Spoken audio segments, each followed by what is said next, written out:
Bismillahirrahmanirrahim. Assalamualaikum warahmatullahi wabarakatuh. Saya Alit Fitriani. Pada kesempatan kali ini saya ingin berbagi informasi tentang teori manajemen pendidikan klasik, modern, dan kontemporer. Teori manajemen pendidikan klasik, modern, dan kontemporer merupakan kerangka konseptual yang menjelaskan bagaimana manajemen dalam dunia pendidikan mengalami perkembangan dari waktu ke waktu berdasarkan perubahan kebutuhan, pendekatan, dan tantangan yang dialami oleh institusi pendidikan.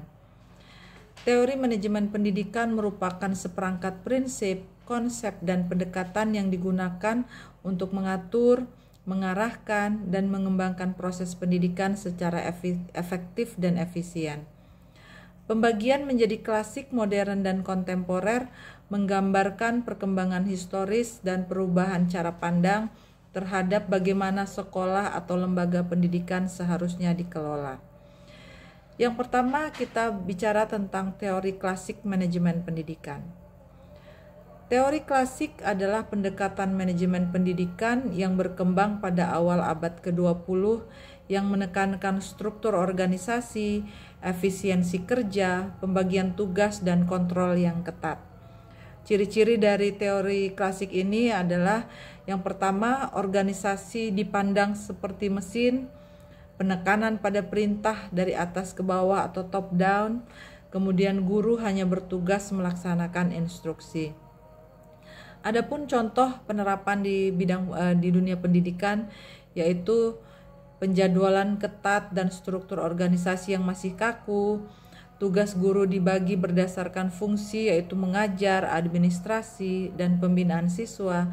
Kemudian kepala sekolah bertindak sebagai manajer utama dengan otoritas sentral. Yang kedua yaitu teori modern manajemen pendidikan. Teori modern muncul sebagai respon terhadap keterbatasan teori klasik.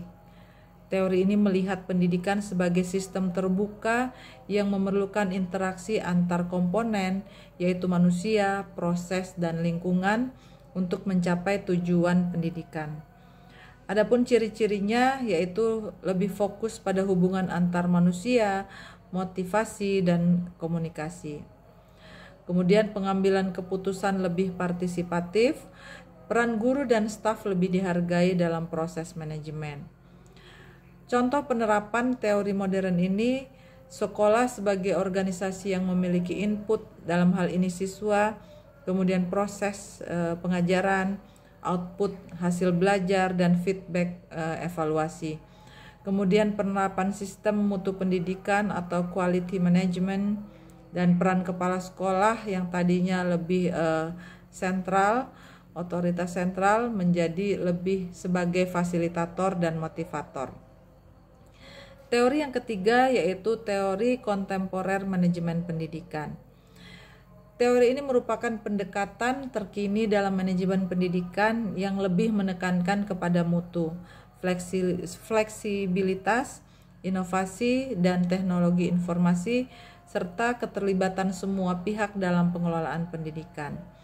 Nah, adapun ciri-ciri dari teori kontemporer ini yaitu adaptif terhadap perubahan sosial, ekonomi, dan teknologi, kemudian mengintegrasikan prinsip manajemen berbasis mutu dan kependidikan transformasional, kemudian mendorong kolaborasi antar pemangku kepentingan pendidikan, guru, siswa, orang tua, dan masyarakat.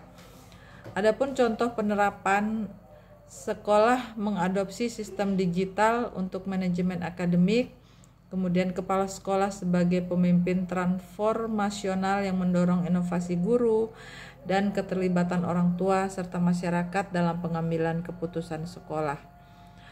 Jadi kesimpulan dari ketiga teori ini yaitu teori manajemen pendidikan klasik, modern, dan kontemporer mencerminkan perkembangan cara pandang terhadap bagaimana lembaga pendidikan dikelola.